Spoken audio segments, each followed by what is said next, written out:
नमस्ते। वियतनाम विश्व का एक छोटा सा देश है जिसने अमेरिका जैसे शक्तिशाली देश को झुका दिया था। लगभग 20 वर्षों के लंबे युद्ध के बाद आखिरकार जनवरी 1973 में अमेरिका को मजबूरन वियतनाम से शांति संधि करनी पड़ी। इस संधि के साथ ही अमेरिका और वियतनाम के बीच में युद्ध का अंत हो गया। इस युद्ध में अमेरिका को बुरी हार के साथ अरबों डॉलर का नुकसान हुआ और उसके करीब 58,000 सैनिक मारे गए। अमेरिका पर विजय प्राप्त करने के बाद वियतनाम के राष्ट्रपति हो चो मिन्ह से एक पत्रकार ने सवाल पूछा। जाहिर सी बात है, सवाल यही होगा कि आप युद्ध कैसे जीते या आपने अमेरिका को कैसे झुका दिया। इस प्रश्न का उत्तर सुनकर आप हैरान रह जाएंगे, आपका सीना भी गर्व से भर जाएगा।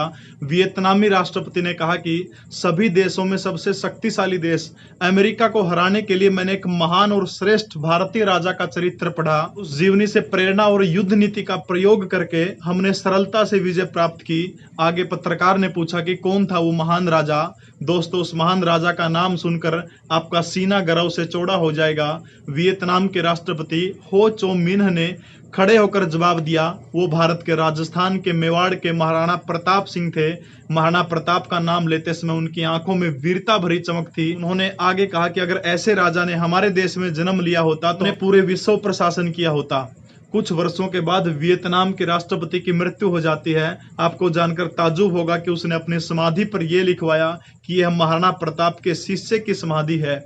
वही महाराणा प्रताप जिसके बारे में अकबर ने कहा था कि अगर राणा प्रताप मेरे सामने झुकते हैं तो आधे हिंदुस्तान के वारिस वो हो गए, लेकिन बादशाह अकबर ही रहेगा। इस पर महाराणा प्रताप ने किसी की भी अधीनता स्वीकार करने से मना कर दिया।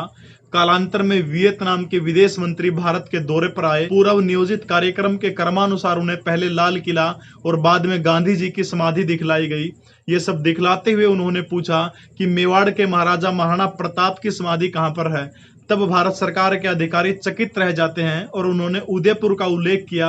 वियतनाम के विदेश मंत्री राजस्थान के उदयपुर जाते हैं। वहां पर उन्होंने महाराणा प्रताप की समाधि के दर्शन किए और समाधि के दर्शन करने के बाद उन्होंने समाधि के पास से कुछ मिट्टी उठाई और उसे अपने बैग में भर लिया। भारतीय अधिकारियों ने मिट्टी रखने का कारण पूछा तो उन्होंने कहा कि ये मिट्टी सूरवीरों की मिट्टी है, इसमें एक महान राजा ने जन्म लिया था। यह मिट्टी मैं अपने देश की मिट्टी में मिला दूंगा ताकि मेरे देश में भी ऐसा ही वीर पैदा हो। दुर्भाग्य मेरे देश का यह है कि इस देश के अंदर जितने भी परीक्षाएं होती हैं उन परीक्षाओं में प्रश्न आता है कि हल्दी घाटी के युद्ध में विजय किसकी हुई थी, तो झूठा इतिहास पढ़ा जाता, कहा जाता अकबर की विजय हुई थी, लेकिन वास्तव में इस युद्ध के अंदर महाराणा प्रताप की विजय हुई थी। दोस्तों, ऐसी वीडियो के लिए लाइक करें, शेयर करें। जय हिंद।